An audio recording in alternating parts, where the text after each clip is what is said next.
Hello, my name's Jack and today we're going to be unboxing the Palit Gaming Pro OC 3070, and it's pretty exciting stuff because they're a rare commodity these days, 3070s. So yeah, let's get right into it with the trusty scissors over here. I had a bit of a stigma about Palit. I thought they were like cheaper end cards, but it turns out I was wrong because I actually bought one and they feel really good. No problems with them at all, really. I owned a Palit 1060 for a long time. So you get your nice black standard box these days. Most graphics cards come in some sort of cardboard box like this for the inner protection, shipping protection, I guess. So you get a user manual, of course, the thing that everybody reads. What is that a calendar? Oh, this has interested me actually. Look at that. It's pretty sick. Now you'll never forget what day it is. Before we get to the good bits, you've got a VGA splitter. Nice to have. Ketchup and mustard though, like horrible colour wiring. Anti-static bag as standard. Have a look at it in there. Shop for you. With a nice caution, electrostatic sensitive devices.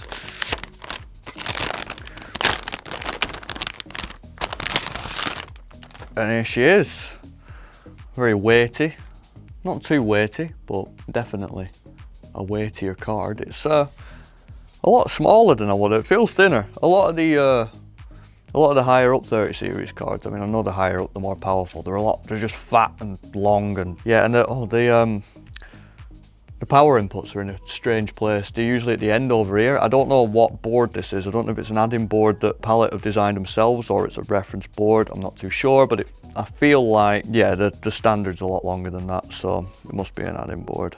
Okay, so you've got RGB enabled on this GPU in particular. I think the lights are here, coming down in this strip. There's no, I think maybe this lights up, I'm not too sure. I didn't say that on the website though. But this strip here is RGB. Yeah, so the RGB is controlled by Thundermaster software. That's Palit's standard software that you can control most of the configurations of the card on. I've got my notes here to make sure I don't miss anything.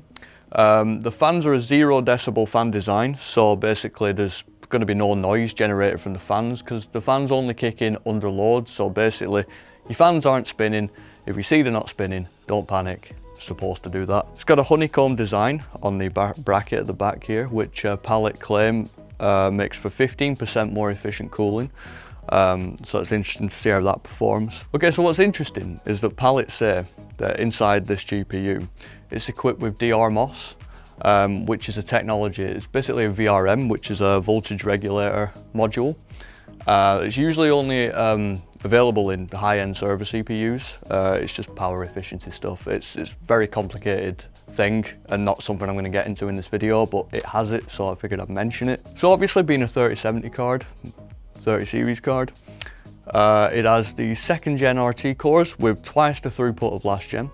Has the 3rd gen Tensor cores with again 2 times the throughput. It's got new SMs as well, which is streaming multiprocessors. It's 2 times the FP32 throughput, which is obviously good for streaming. So the memory amount is 8GB, obviously referring to the VRAM it has.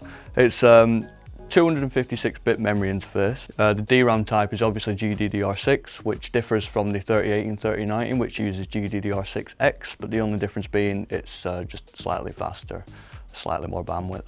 So the graphics clock is 1500 MHz and the boost clock is 1770 MHz, so you get a nice boost there when it does decide to boost. Boasting a massive 5888 CUDA cores. So in terms of connectors as well, it's got one HDMI 2.1 connector and 3 DisplayPort 1.4 connectors, which is obviously good. Plenty of I/O. Connect 4 monitors up to, so that's pretty good.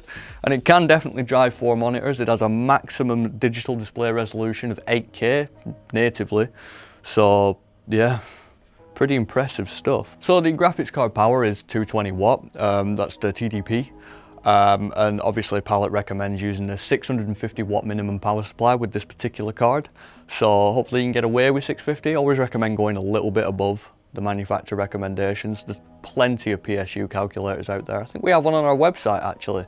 Yeah, pretty sure we do. So check the link in the description for that if you're worried about power consumption. So yeah, that pretty much wraps it up, to be honest. Look out for a build this week that involves this particular card here. It's going to be a fun build. So yeah, like if you liked the video, give us a comment, subscribe, click the notification bell so you don't miss a video. Check here for a video that YouTube thinks you might like.